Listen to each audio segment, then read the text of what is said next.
Rage, empathy, sadness, frustration. Trayvon Martin's murder evokes all of these emotions in those of us who have been closely following the story in recent weeks.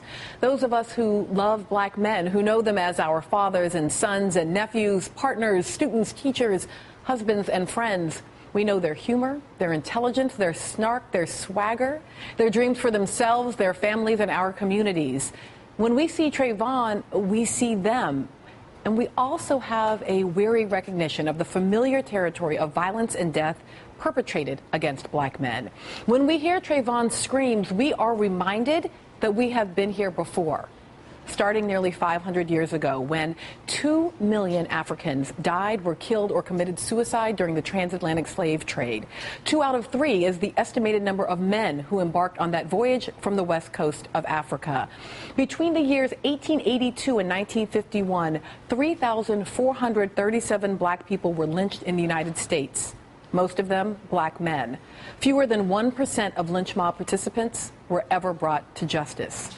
0 is the number of anti-lynching laws ever passed by the United States Senate, despite numerous attempts to introduce legislation in the 1920s, 30s, and 40s.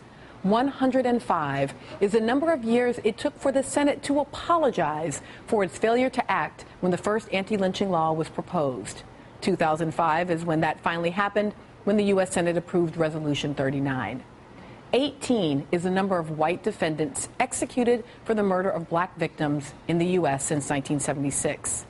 252 is the number of black defendants executed for the murder of white victims in the U.S. since 1976.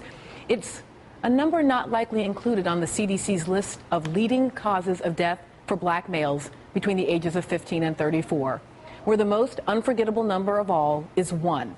Homicide holds the number 1 spot on that list of causes of death for black men between the ages of 15 and 34. Now, it's easy to lose sight of the personhood of young black men amidst the jumble of numbers detailing the problems of young black men.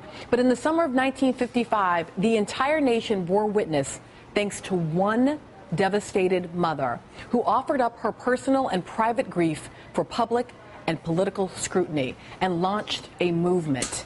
Mamie Till Mobley allowed Jet magazine to publish the photos of the brutalized body of her son, Emmett Till. He was tortured and killed by a group of Southern vigilantes for allegedly whistling at a white woman, which is no more a crime than walking home in the rain with a bag of candy. Her courageous choice sparked an activist response that would ultimately give life to the contemporary civil rights movement. I thought of her this week as I watched tens of thousands of hooded supporters rally around the parents of Trayvon Martin in Florida and in New York's Union Square. Coming up, enough of us speaking for and about young black men. They are more than capable of speaking for themselves, and we'll hear what some of them have to say right here at my table. Next.